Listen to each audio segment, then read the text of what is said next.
Hello guys! Hello Aries! Welcome dito sa aking channel, Palaran 888 Aries. Alamin natin kung anong messages, vibration, gabay energy para sa lahat. Ito ay general reading para sa lahat ng Aries, happiness, and manifestation. Okay, so nakikita ko sa'yo dito Aries na sa good luck and good fortune mo, yung first two message mo dito is happiness. Ibig sabihin, lahat ng manifestation mo ay posibleng matupad mo. So, yun yung posibleng maging rason para maging masaya ka. Or para maging kontento ka, maging satisfied ka, and maging masaya. Okay, so yung manifestation na to, it's a, parang ano siya, it's a confirmation para sa lahat ng Aries na parating na, on the way na yung good luck, good fortune mo. Lahat ng mga wishes mo, dreams, manifestation ay posibleng into fruition na. And on the way ka na din sa happiness and satisfaction. Okay.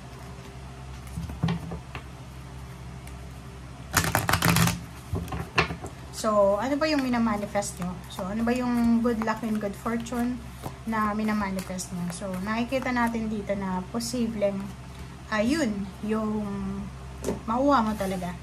Okay, number 12 is celebration. Is 3, the temple path. So, yin and yang, it's balance. So, parating na yung balance Aries sa buhay mo, parating na yung liwanag. So, kung dati hindi masyadong maliwanag yung pathway, diba? Yung parang, like sa financial, masyado tayong nahihirapan na ayusin, palaging kapos, palaging may problema sa pera, ang dilim palagi ng situation natin sa pera. But dito sinasabi na magiging maliwanag na yung daan pa akyat doon sa tagumpay natin, 'di ba? Sinasabi sa dito na dito yung yin and yang, may ilaw na, maliwanag na papunta sa financial happiness and manifestation. Okay. And if you're nag-iisip, wondering kung kailan ba to, huwag kang mapagod, huwag kang magpanik, huwag kang magmadali.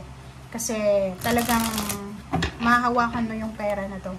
Itong financial success, itong lahat ng minamanifest mo. Okay, so reverse. Bakit reverse siya? So nakikita natin dito na reverse yung 9 of Pentacles.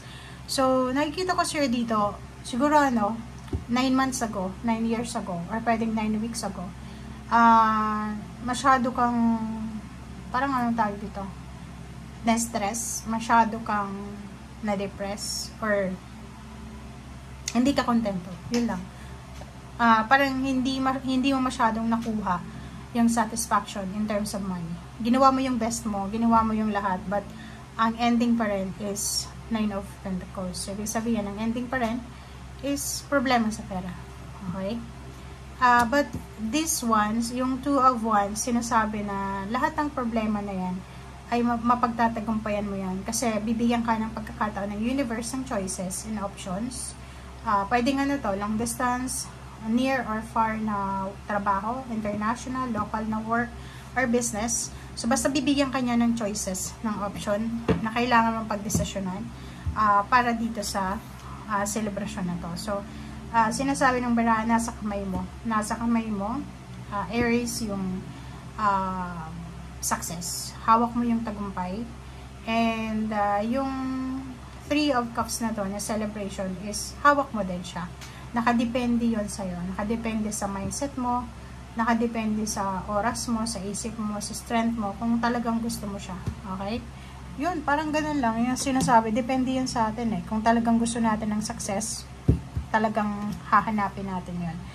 And yun, Ace of Wands, nakikita ko yung excitement. Nakikita ko yung drive, yung energy, yung positivity, yung strength, yung defense mechanism mo dito. Nakikita ko na gusto mong depensahan lahat ng mga bagay-bagay, lalo na sa financial and emotional. And Ace of Wands, excited ka.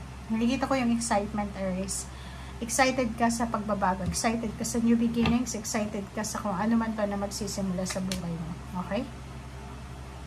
So, it's confirmed na Queen of Pentacles, and end of the day, sinasabi sa'yo dito na ang resulta pa rin is financial success. So, sinasabi sa'yo dito, lahat ng yan na pinagdadaanan mo sa ngayon ay meron yan na positive result. Meron yan na ibibigay sa yung universe na talagang nakalaan para sa iyo.